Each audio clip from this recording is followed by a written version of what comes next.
Now in this section we will see CNN, which is nothing but convolution neural network.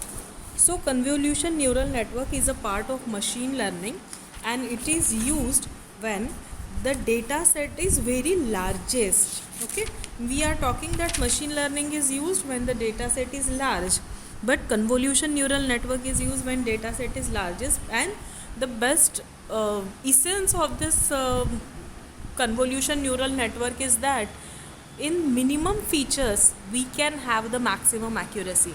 Means by using other techniques, if we are trying to utilize 90 features, then here we can work out with 8 features only.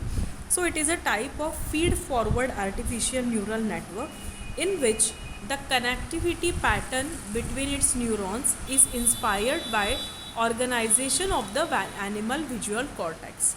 So this is basically dependent or influenced by the animal visual cortex, and according to that the particular neural network is performed, where it connects the layers that are fully connected with each other, and it supports the pattern of feed forward.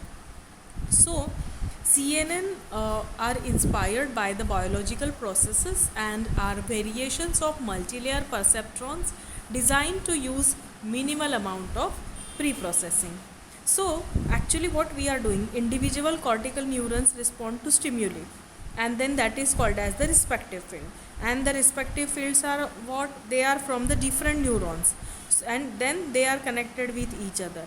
So this CNN are inspired by these biological processes, and all these are used so that minimal amount of pre-processing is required, because pre-processing is the basic step on any data set that is required, and the wide applications are image and video recognition, recommender system, natural language processing, and so on.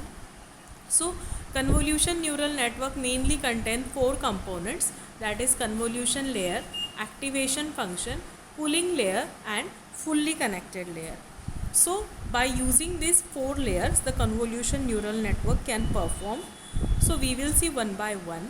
So the convolution layer is based on the convolution in which a mathematical operation performed on 2 variables, that is f and g, that produces the third variable. It is similar to cross correlation. Why? Because we are performing the operation on 2 variables in such a way that we are getting the third variable. So for that the various kernels and filters are used, and the size of the filters gives rise to locally connected structure, so that we can convolve the feature maps of that particular image. So that is convolution layer. Then the next comes, that is activation function.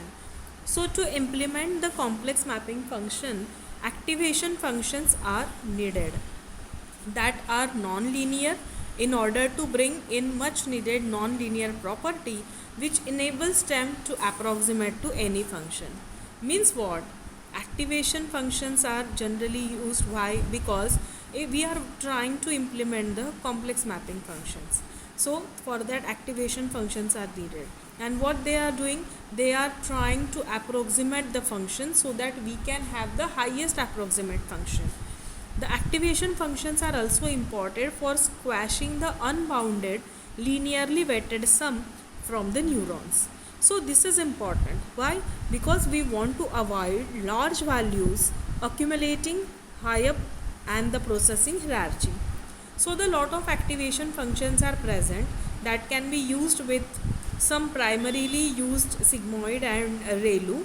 So this is the main essence of activation function, that by using this the function approximation is done at the highest level. Then the third comes is the pooling layer. So pooling is simple based discretization process. So the objective is what? The objective is downsample and input representation, that is nothing but image, hidden layer, or output matrix.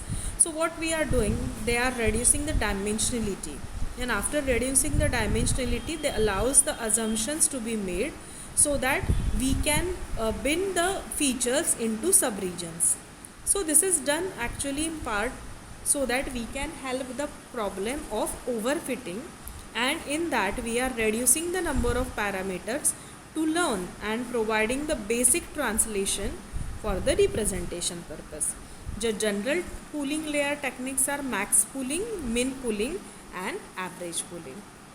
Then the next which comes in the convolution is fully connected layer.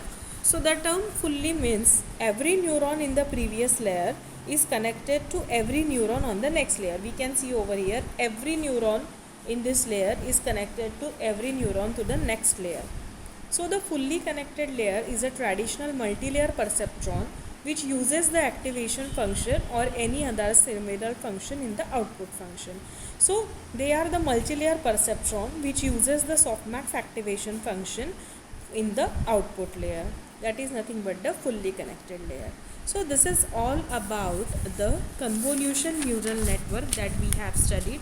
In our next section, we will see the recurrent neural network and the application of deep learning methods. Thank you.